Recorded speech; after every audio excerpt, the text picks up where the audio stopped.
Bonjour, Jean-Philippe de la Pépinière Botanea. Aujourd'hui, je vais vous parler de la multiplication et plus particulièrement du semis.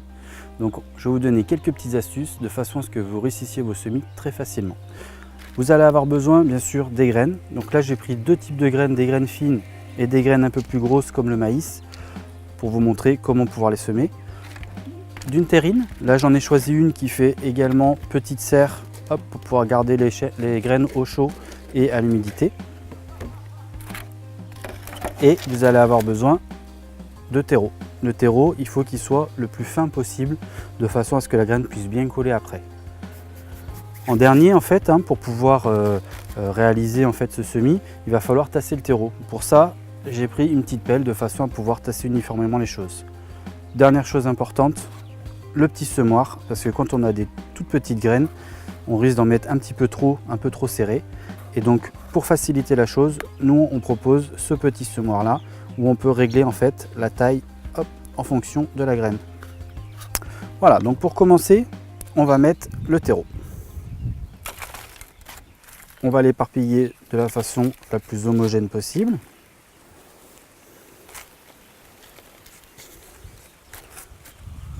Voilà. Une fois que ça c'est fait, il va falloir qu'on tasse le terreau.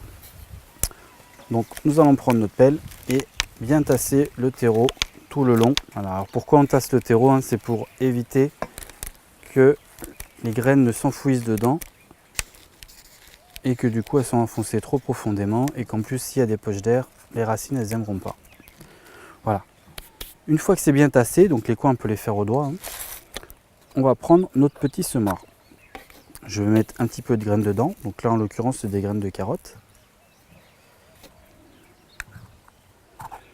Hop, je vais le régler sur 2, ça devrait aller. Et hop, on met nos graines en les répartissant de façon homogène. Voilà, pas qu'elles soient trop serrées. Le maïs, je vais le faire à la main parce que c'est des graines assez grosses. Hop.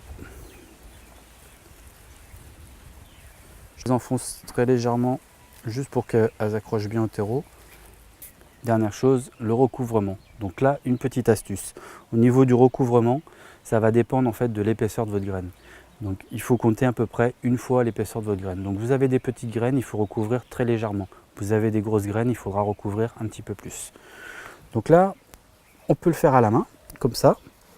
Ou alors si vous avez un petit tamis à la maison, vous pouvez également utiliser un petit tamis si vous préférez.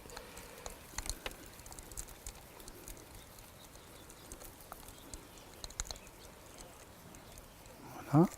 Sur les graines de maïs, comme elles sont plus grosses, on va en mettre un petit peu plus. Voilà, en gros, l'équivalent d'une épaisseur de graine. Pour finir, hop, on va répartir un petit peu comme il faut, pas que ça fasse de trop gros poquets. Et on recommence le tassement, on reprend sa petite pelle et on retasse pour que la graine elle adhère bien au terreau, autant dessus que dessous.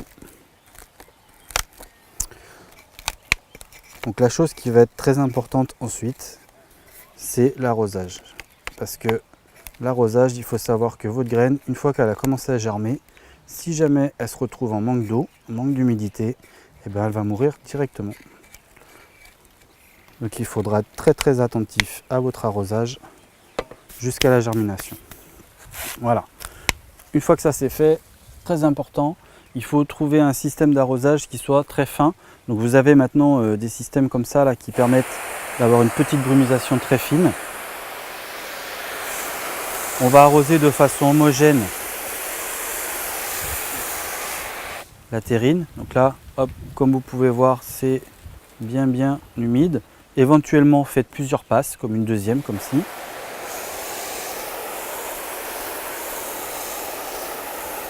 En procédant en plusieurs passes, en fait, ça permet à l'eau de bien s'incorporer à l'intérieur sans faire bouger trop le terreau sur le dessus. Une fois que ceci est fait, hop, on va sortir notre terrine. Voilà, de son capot. Et on va remettre son capot dessus, comme ceci.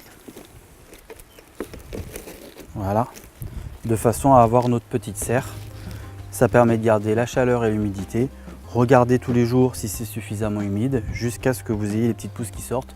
Une fois que les petites pousses sortent, il ne vous reste plus qu'à les replanter en pleine terre ou à les mettre dans des petits godets, comme vous voulez. Voilà, c'était mes conseils pour le semis. Tout ce que vous avez vu ici, vous pouvez le retrouver dans notre pépinière chez Botanea ou sur www.botanea.nc. Je vous remercie et puis à bientôt.